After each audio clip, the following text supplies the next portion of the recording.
সাইফোর্সের আজকের আয়োজন অসম্ভব ভালো লেগেছে আমার কাছে।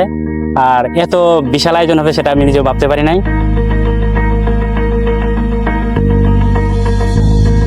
তারা আসলেও চায় যে কোনো একটা গাইডলাইনের মাধ্যমে নিজেকে সফল করবে বা নিজের সফলতায় কাউকে সঙ্গী করবে, সেখানে সাইফোর্সকে চোখ বন্ধ করে বিশ্বাস করা যায়।